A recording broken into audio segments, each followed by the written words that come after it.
Village Council. We're happy that you're here. We have a nice little short agenda tonight. That doesn't mean we can't be here till 8 o'clock if there's something you want to talk about. But we'll be here for as long as you have comments. The first item on our agenda, we have reports first from our manager. Okay, I'd just like to comment on a couple of things. The first being our, I guess you could call it our progress on our comprehensive plan process. I thought we had a great community kickoff event a couple of weeks ago at the Fair Barn. A lot of lively discussion there. Very, very well attended. I think at the end of the day, we had something like 210 folks show up for that conversation. We continue to have a lot of good, meaningful input come in to the village staff, most notably to Natalie, about questions about the process and comments and recommendations for improvement. And I know over the last few days we fielded some comments about how to improve our engagement website for the comprehensive plan as well, and we're working to do that. So I think we're off to a really good start with the process. There seems to be a lot of good discussion in the community, and that's what we want to see. And I just want to remind everybody that the next key event is the visioning session on the 29th of August. I don't think we've got a location and a specific time set for that yet. And then following that, the next big event is the Planapalooza, which is really the big opportunity for our community to come out and engage with each other and with staff and with the council and with our planning contracted planning team that's helping us with this process, and provide their thoughts and ideas about how to make this a better community in the future. And then the second thing I want to comment on is I think certainly all 5 council members know that we do an annual workforce survey, just as we do an annual resident survey and business survey.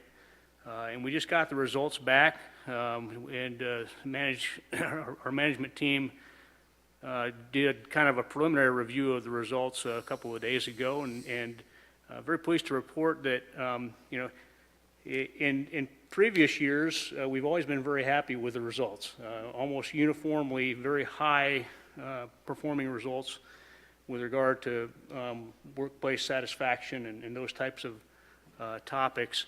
But we had in previous years maybe had some clearly identified and identifiable areas for improvement, and we really did seem to see some really strong improvement in those areas that we've been targeting for the past couple of years that manifested themselves in this year's results. And the council, you all know that you're going to see a summary of the results of that as part of this year's strategic planning process that will be kicking off in earnest later on this fall. But I'll probably also send you kind of a summary of that report here in the next week or so, so that you can get an advanced look at that.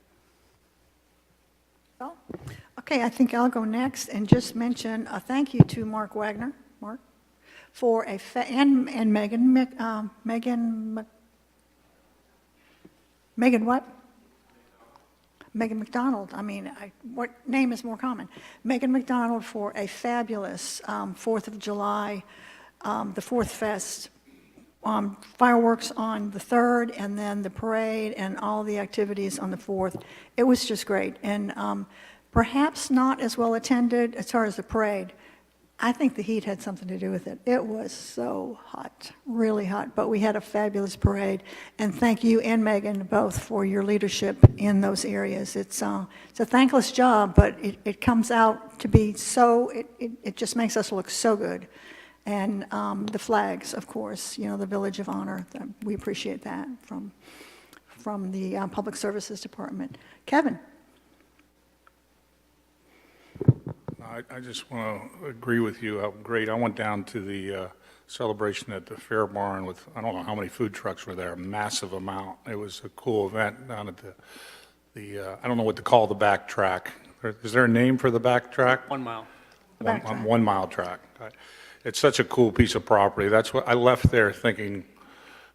We always talk what a great asset the Fair Barn is, and we don't always talk about the track in the back, and it's might be the best-looking piece of property where it's got you go around the trees in the back. And so going to the event made me appreciate what we have even more, because I don't ever go out to that track. I see it from number one course a little bit, but so I wanted to add that. And all I wanted to add to Jeff's comments is while we had it, over 200 and plus at the event, we also had a huge number online. So we had nearly 1,000 people that saw the presentation. I'm just so pleased with the start, and I'm very happy, because you can't, in this day and age, you can't talk about just the people on site. You have to talk about the people that viewed the video and Facebook live and then on their own time. And I think it's an incredible start, and that's my comments. Thank you, Mayor. Thank you, Kevin. Mr. Baldry. The transportation committees and commissions are on. I think we're in a summer lull, so at the state level, it's going to be a month or so before we're back. And likewise with the Moore County Transportation Committee, we're on a lull there. Molly Roll is going to get us back in gear pretty soon, because it's a vacation lull for the Beautification Committee. Recently, there was an article in the Wall Street Journal, and the Wall Street Journal article talked about small municipalities being subject to ransomware over the internet. And the ransomware was beginning with freezing and locking up systems, $50,000, $60,000, or and beginning to correct the problem. A big kudo for Jason Whitaker, Bronson, and Barbara Thompson's back in the back there helping us tonight. What a great computer security, cyber security short course is being required by village staff who all are connected to the network. It doesn't take very long. It's a 45-minute self-paced training course. But in light of what the Wall Street Journal came out with, strange that small municipalities are being targeted. You hear about the Internal Revenue Service, or you hear about International Business Machines, or whatever. But I was surprised to see that it was small municipalities. But a big well done for the staff, for the IT staff, for picking a great short course for us. Thank you. Thank you. I concur. I've been putting it off and putting it off, thinking this is going to be so hard. It wasn't. It did take about 45 minutes, but it really made you think about all these cyber threats that come to our computers, and we can infect everybody if we don't know what to look for. So I agree with you, Mr. Baldry. Judy. I want to echo your comments about the kickoff. I thought it was really terrific. And I think Natalie did put out a note about the times for the 28th. I think it's like 10 o'clock and 6 p.m., 6:30 p.m. in here, right? Okay. So definitely encourage all our friends to get there. And I want to put in a word for the Pinehurst Business Partners. Their Santa Summer in the Pines is July 28th. And it's when the shops will be open for extended hours that day from 4 till 8. And also they'll have about 12 other different crafters there. And it's going to be promoting the Caring Hearts for Canines and Unchaining Moore County Dogs. So there'll be an opportunity to adopt some animals that day, no doubt. And that'll be out on Tufts Park. So a good opportunity to come out and enjoy our community again. Thank you, Judy. Mr. Cashin. Okay, for the last few months, I've brought up every time about the courthouse as we continued to work for that. I don't see Howard Warren here tonight, but between he and I, we represented the village of Pinehurst for the last 10 years working on this event, or this Project. Courthouse. Yeah. And come July 31st, we'll have the full committee in meeting and trying to settle that and bring that together. So by sometime near the end of the March or sometime shortly after. Okay, great. Thank you, John. It's in that, so. Yep. You and Howard have represented the village well, because it's been a huge effort to plan for the new county courthouse. Thank you. Okay.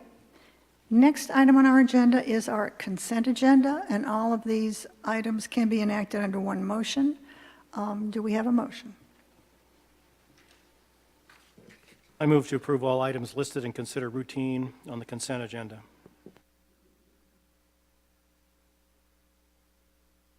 We have a motion by John Baldry, a second by Judy Davis. Is there any discussion? If not, let's vote. All those in favor, please signify by saying aye. Aye. Opposed, say no. Thank you. That's unanimous, Lauren. Next item, I think, is Brooke. Brooke, your first time at the table by yourself. Welcome. Thank you. This topic is not a new one. This agenda item is actually the final step in the budget process, and it's just to update the Community Center Capital Project Fund to reflect the transfer that was budgeted in the general fund for fiscal year 2019. Just to give you a little bit of background, the Community Center Capital Project Fund was established in fiscal year 2018 with Ordinance 1715. This created the multi-year fund that we're going to use to accumulate all of the costs for the community center.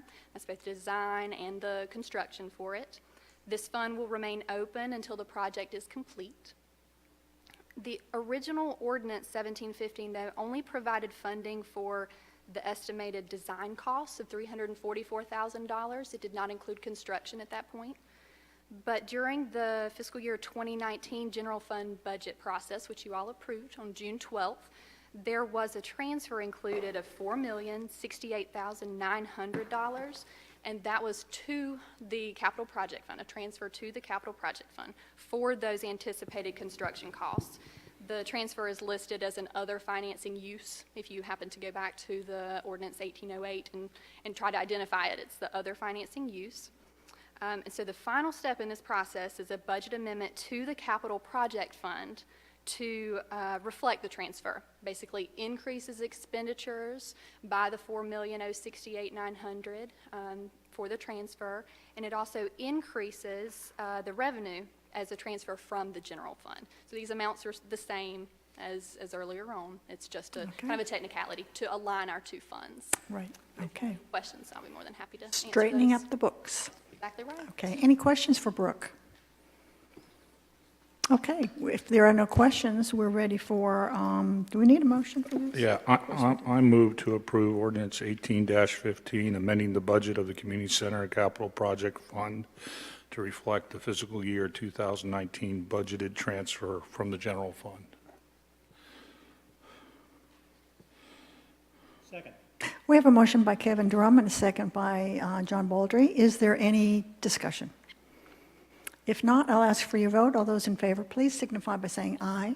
Aye. Opposed, say no.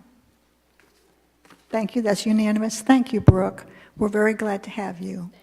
Glad to be here. Brooke has replaced our longtime finance director, John Fry, and she's going to do a great job. We're already very comfortable with you, Brooke. Okay, next item.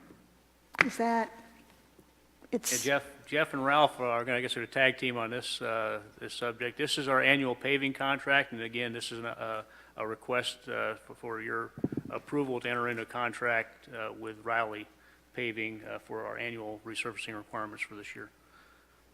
Thank you, Jeff. Ralph and I will, work on this a little bit together. I got him for your technical questions, if you have any. I'll kind of go through the general stuff relative to the contract, that type of thing, and hopefully we'll be able to answer any questions that you may have.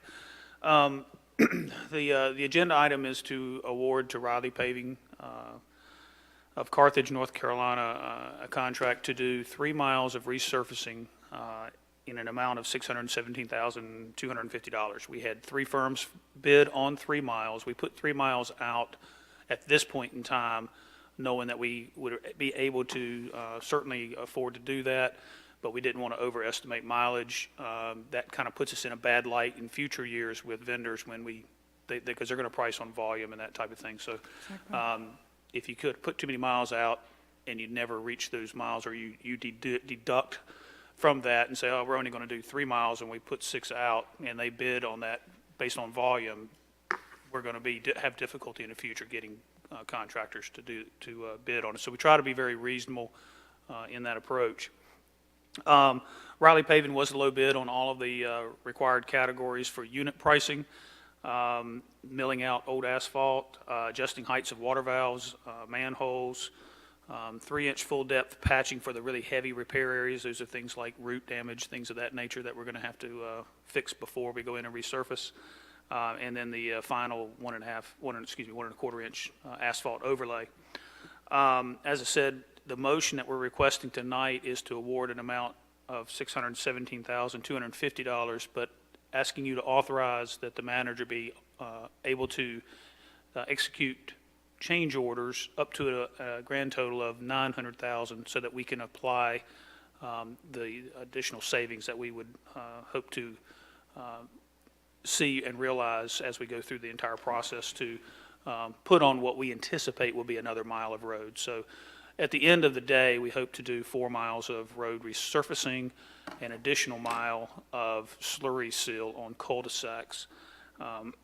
So that's kind of the game plan. Just as a couple of additional pieces of information, really for the public consumption.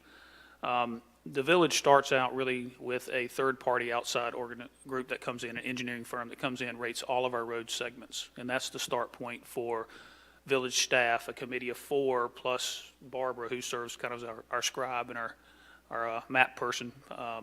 But that includes Jeff Sanborn, myself, Ralph Bowen, and Walt Morgan are the 4 people that work through this pavement condition rating survey that is conducted by this outside third party. We do that every 3 years. It's the starting point by which we make road decisions on which segments that we need to resurface. A secondary consideration is things like how many homes are under construction on any particular segment. Should we delay that segment by a year because of road cuts that are going to be occurring there or heavy construction traffic, that type of thing. But we pretty much work down the list based on the scores in general. So this time we are working on roads that are rated 50 and less under this 3-mile plan. The additional mile would be roads rated from about 49 to around 51, 52. Our committee has not identified those specific roads, but there is a list in order that we would continue to work down and again evaluate in those particular roads, are there a number of houses that maybe are under construction or will be moving in under construction short term, so we may skip that road and come back to it, that kind of thing.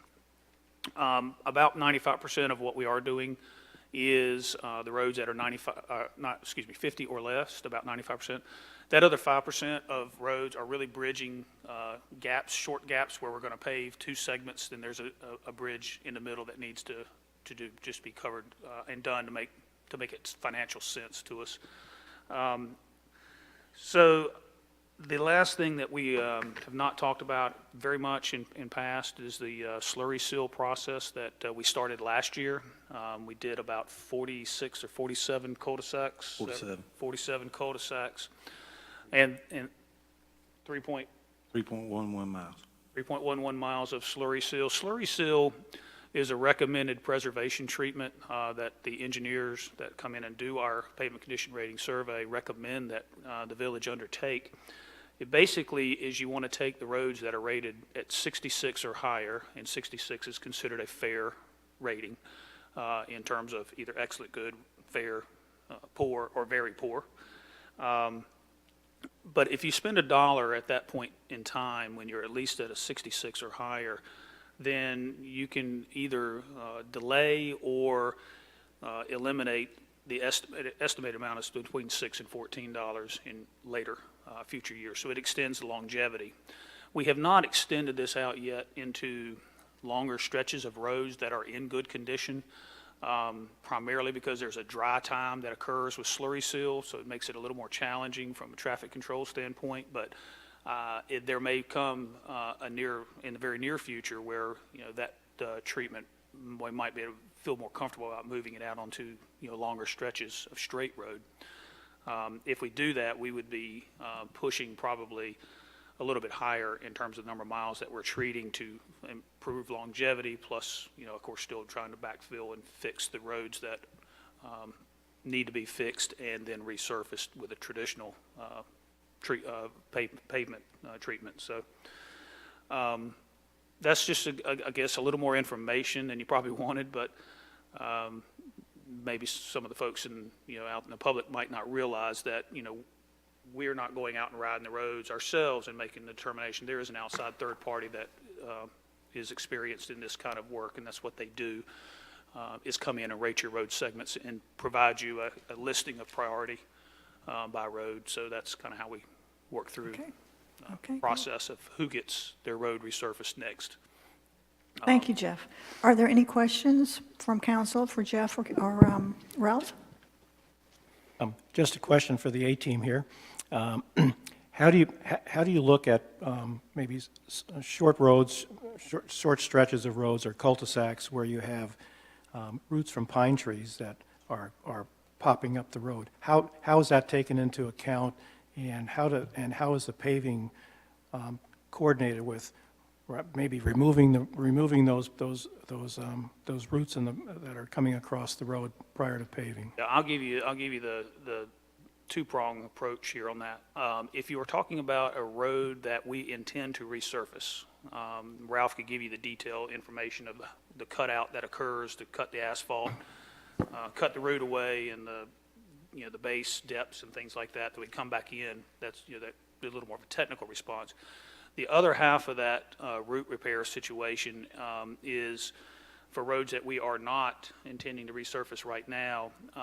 We have requested of council, and you have approved a higher dollar figure for us this current year, FY19, to increase our attack, if you will, on those kinds of issues, sunken patches, root damage, those kinds of things. We'll be probably focusing more on the collector main roads primarily this year.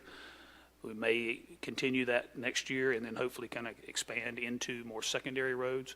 So if they are part of the road resurfacing, those roots are cut out, the repair is made under Ralph's supervision. What do we go back in with, 6 inches and 3, 6 and 4? No, typically, each one of them are different, depending on how deep the root goes.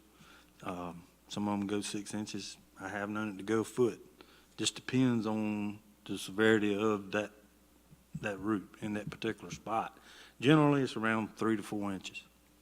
And we'll cut that out, remove it, patch it back. With With- usually stone and It'll be binder material, which will be an intermediate course of asphalt. Won't be surface. It'll be a stronger binder type of course, and then it'll be overlaid with the surface where you don't see it. Yeah, I think I'm interested in secondary, but even tertiary roads where you have a small cul-de-sac where there's an island in the middle, maybe there's some pine trees in the middle, and then there's pine trees around it. That looks like a classic case of, it might not get much worse, but that looks like an extreme case where you're going to see this kind of road erosion. yeah, and I think we have, in Pinehurst, probably a lot more problem with roots than anywhere else because we allow the tree canopy and the trees to grow so close to the roads as part of our character here. But coming with that character is that problem of root damage. I think it's a little more extensive here, in my personal opinion, than I see in other communities and other towns, because most of them try to keep their shoulders of the road a little more open. So yeah, it's a challenge for us, but again, you guys fortunately were able to provide us a little more additional funding for this upcoming year to try to tackle some of that issue. So we'll see how far that goes. And then We try to cut the roots out and do away with them forever, and encourage them to go away from the pavement. It's got to be But impossible. And what I've seen in 14 years I've been here with the village, they normally come back 3 to 4 years later. Sure. Well, and also, we have clay paths where I am, and the roots are but, fortunately, you can hop along and not hit a root, but Pay there's a lot attention. of roots. Yeah. Yeah, you got to pay attention, yeah. So anyway, we really want to try to obviously overall improve the road maintenance within the village, and I think by and large, in our conversations, we recognize that it's the smoothness of the ride for many people, and we unfortunately have a lot of old utility cuts when the village was laid out.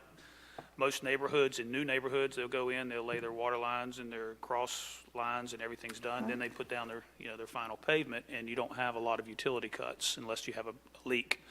But, in our case, obviously, we have a lot of new cuts for new homes that are backfilling into various neighborhoods, and, over time, they're patched. They're never the same as the original construction of the road. It's, inevitably that they seem to sink a little bit. So we really want to try to tackle those and bring those up to more of a level surface overall in this coming year, at least as far as we can go with the dollars that we do have, and hopefully keep our funding level at a little higher level over the next several years to try to maintain that attack on those kinds of situations. I agree with your comment about slurry application.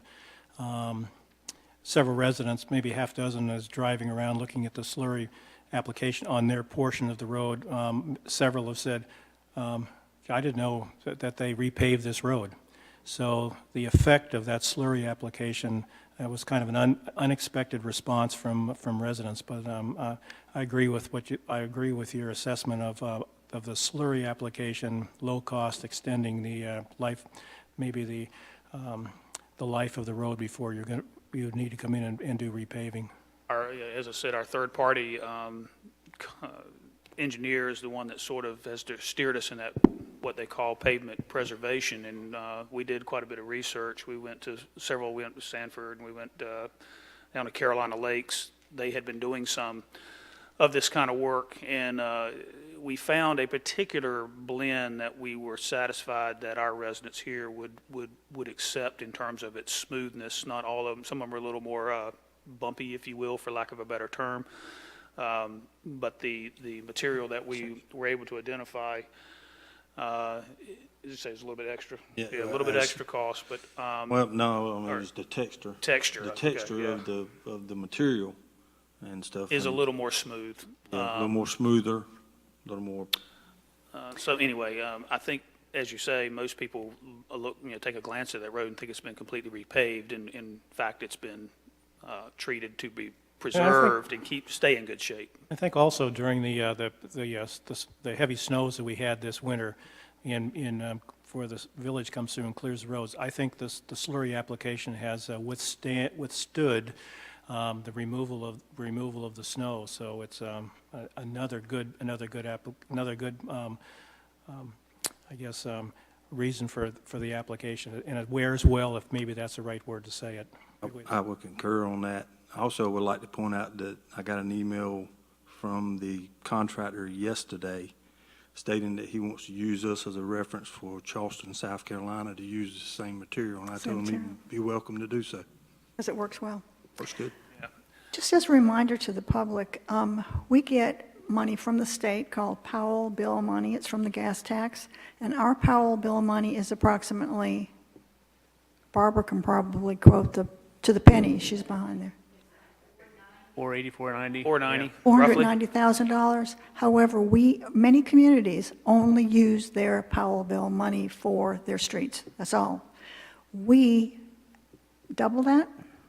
We double that. So More than double More than double that. More than More than double double that. We cannot make everybody happy, but we do make a very good attempt to put a lot of money into roads.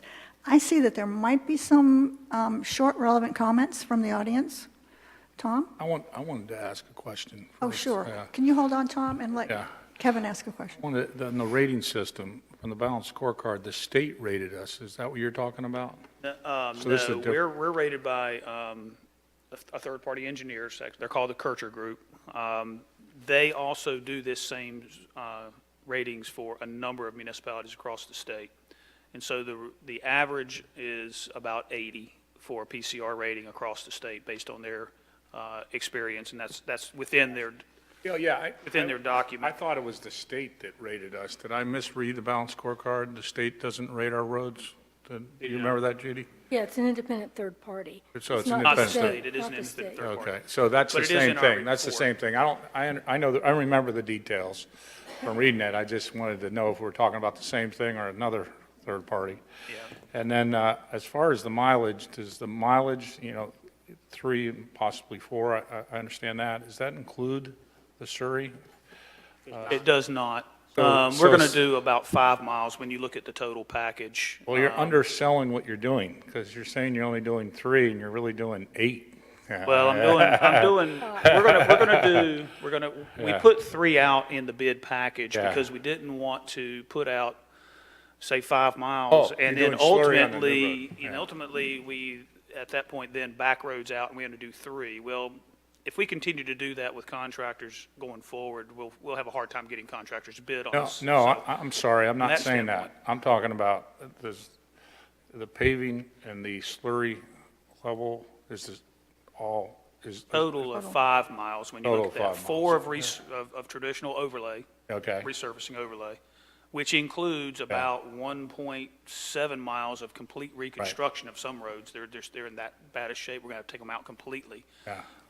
And then about a mile of slurry. So it'll be a total of about 5 Okay, miles that we that's all I was treat. trying to figure out. And the I'm good. slurry is not included in this contract. That's a separate contract. Oh, okay. So that helps me too. For example, we did a little over 3 miles in slurry, but we hit 47 cul-de-sacs last year. So that's why it wasn't, now it makes it even more clear. Sorry, it was a rookie question. No. Sorry, Tom. I'm going to have a follow-on too. Yeah. So we're approving 617,250 for overlay repaving. That's- Correct. And- And heavy repair and any milling out that we may do as well. Right. Yes, all of that is All the within there. associated There's work. basically square yards that we have Right. in the budget, if you will, or the bid package. And the total of 900,000 would get us to the 5 miles or 4? What you would be doing is 4 miles up to, which would get us up to 900,000. We may not expend a total of 900,000. I use that as a kind of the high water mark. Because of anything we can save, we want to put back into the actual resurfacing. But what you would be approving is the 617,250, and then approving the manager or authorizing the manager to execute change orders up to a grand total of 900,000 with Riley Paving. Right, but the incremental funds go to overlay or slurry seal? They would go to overlay. Slurry is outside of be that. additional. Slurry is small enough that you guys really don't need Then to the execute main- that yeah, contract. right. It's within the entire $1.1 million budget that we have. The slurry seal is a portion thereof. So is the complete reconstruction of about 1.9 miles of road, I believe is Right. off the top of my head. There's restriping that we're going to have to do on major roads. That's within the 1.1 million. Yep. And then there's the heavy-duty repair that we're talking about in terms of root sunken patches on roads that we're going to resurface. We would repair those, but prior to putting the resurface down. What point do you begin to notify homeowners that we'll be repaving their streets?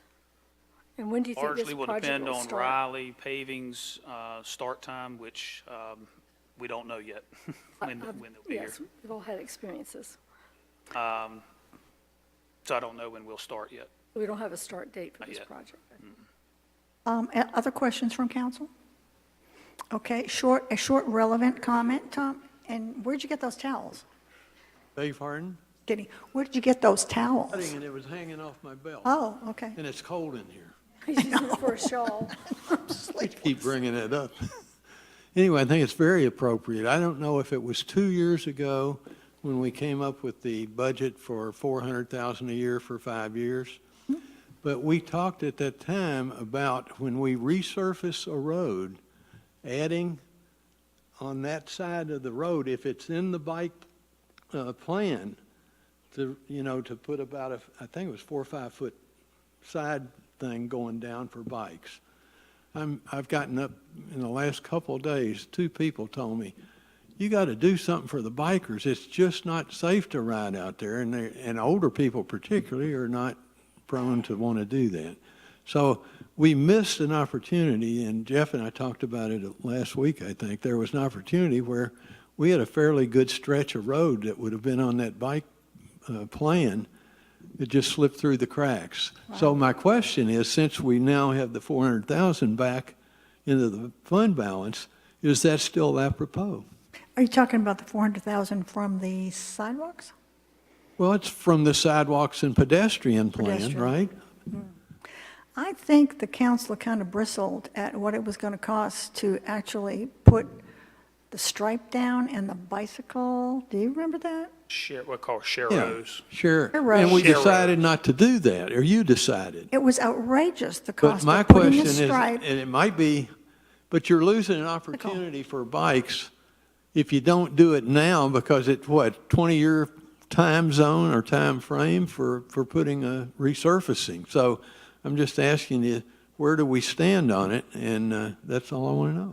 Well, back when we discussed it, I mean, I know we were right at the precipice. But then when we heard how much it was going to cost to simply put a line down the road and to paint a shape of a bicycle, we bristled. And I don't remember if anybody else recalls it that way, but that's how I recall it. If maybe I could add on to that. Please.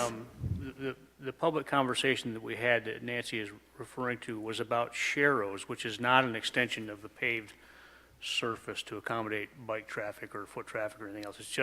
It was just a plan to potentially just mark the existing paved surface to alert motorists that they are, as the law requires, sharing the road with bicycles.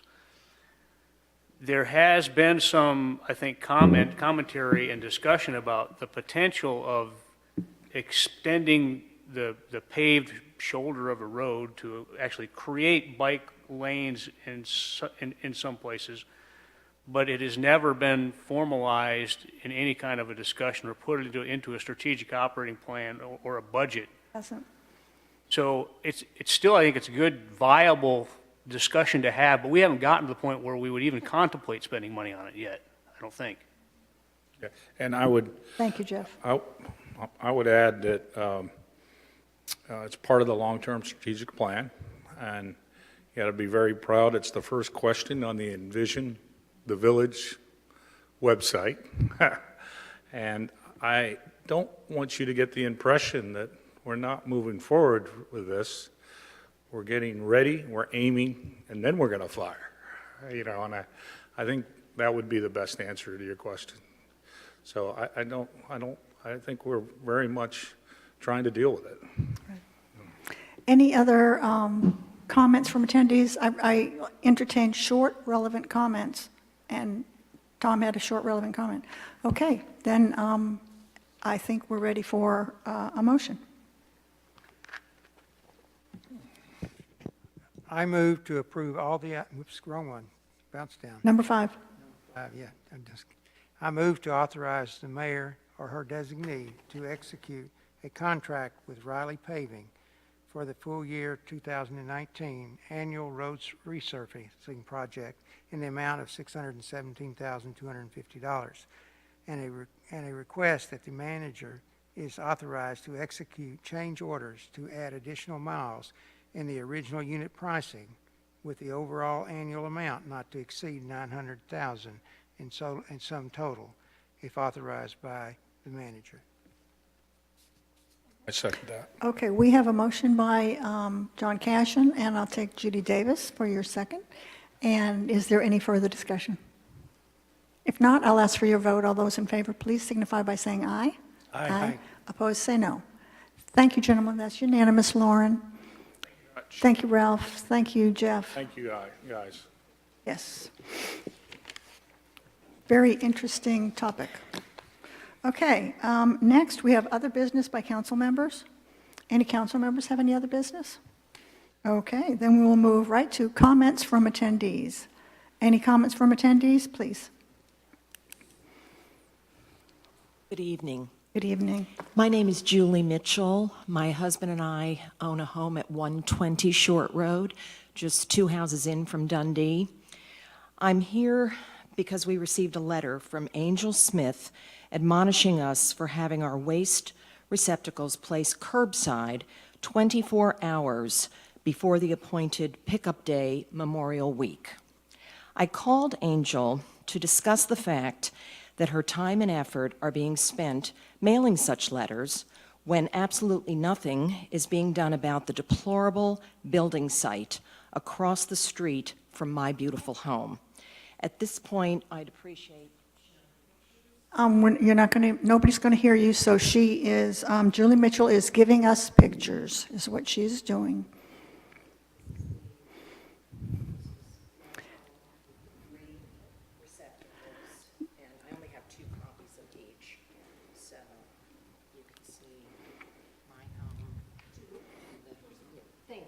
Okay, I want to see the deplorable other home, or the deplorable building site. How long has this been going on? Almost 2 years. Oh, my gosh, I know, I walk my dog in this area, Julie. I know this woman, do you remember the woman who lived there? I knew her quite well, Mrs. Chavis, yes. Yes. And so this property was bought by a builder, and I have never met him, but it has been almost 2 years. And I might also add that this is the second time I had spoken to Angel about this, because it was the second time I had received such a letter. This is a second home of ours, so when I was leaving after Memorial Day, I knew that I was putting those cans out early, but I didn't want, my neighbor brings them back in for me, and I was putting all 3 out there. Right. So I just didn't want him to have to bother to bring all 3 out. So this was the second such letter, and the second time that I had discussed this with her. And she explained that building sites are outside of her purview, and that falls to the building manager. And she said she would make a point, again, of addressing this with him. So my second conversation with her was on June 18th. That was 3 weeks ago. I did take pictures just Sunday. You can see that not only is there a porta-john that faces Short Road, but the trash receptacles for that house, on the days the pictures were taken, were pushed up against the front of the house. As of Sunday, those trash receptacles are on their side in the front yard. There is also some trash. Again, I took a recent picture. It's on my iPad. I didn't have them printed. So the other thing I want to point out, I don't know if you can notice, but we have a very bright yellow door on our home. It's a beautiful home, by the Thank way. you. We renovated inside of 8 months. We did a major renovation on this house in 2011. It was completed inside of 8 months, and this is taking, as I mentioned, we're coming up on 2 years. I walked across to see if I could pull the permit, to see the actual date of the permit, and when I opened the box, I couldn't find a permit, and bees were swarming, so I didn't bother. But we know, because one of my neighbors who is there full-time says it is coming up on 2 years, so that's, easy to check. But the point I'm making about my yellow door is that I actually needed to appear before the Village Beautification Commission to have that color approved, because we are in the historic limits. So the absurdity, quite honestly, of my having to appear to get approval for a yellow door when the town is doing nothing about that building site, it really should be an embarrassment. And it's such an embarrassment to me and to my neighbors that I felt compelled to address it with you today. Thank you, Ms. Mitchell. What we really can't do anything about it's between you and Angel about the carts. She gets a lot of complaints. She doesn't go right around looking for trouble. She gets complaints.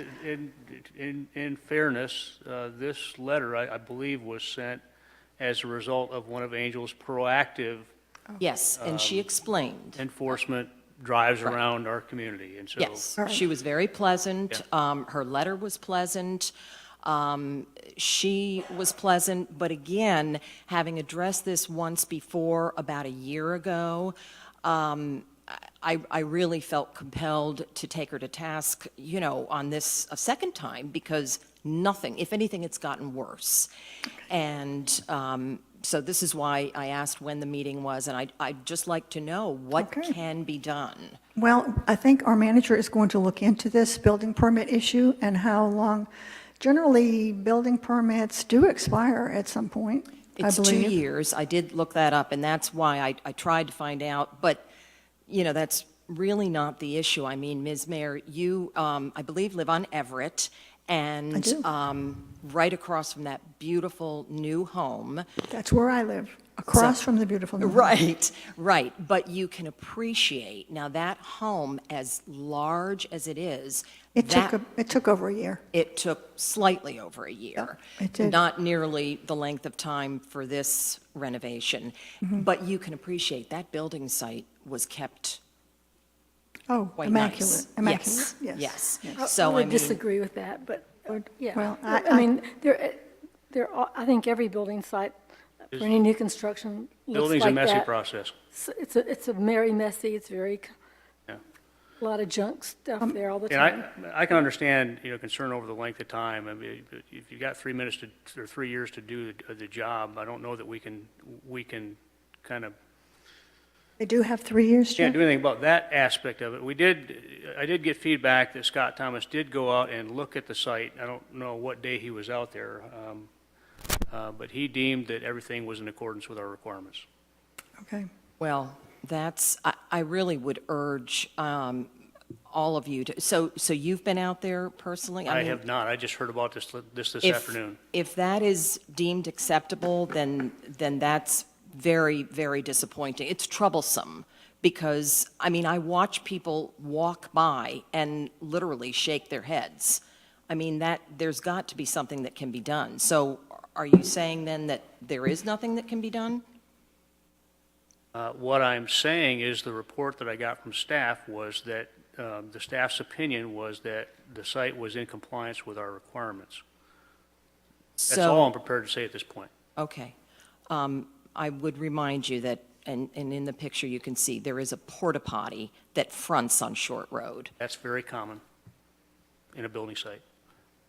They dump them wherever they can dump them easily. So there was one right across the street from us for a long time. And what about the waste receptacles right up against the front of the house? When I'm being admonished for having them out at the curb, but these are up against the front of the house, and now, presently, they're turned on their side and open. There are bees swarming, so clearly that can't be acceptable. I think I may have to, I don't want to put Will on the spot there, but I think that in general, when you're talking about waste and waste receptacles on a building site, it's a whole different situation. And maybe to illustrate my point, it's perfectly acceptable at a building site to have a dumpster in the front yard. And so if it's okay to have a dumpster in the front yard, I'm not sure that it's appropriate for us to tell folks that they can't have a waste receptacle that's visible from the street on an active building site. Well, this is, I mean, we had a full-scale renovation take place right next door. There And that's a wa- beautiful one, isn't it? That's a beautiful Gorgeous home. one. Mhm. And there was a dumpster off to the side, somewhat shielded by the trees. It was always kept in order.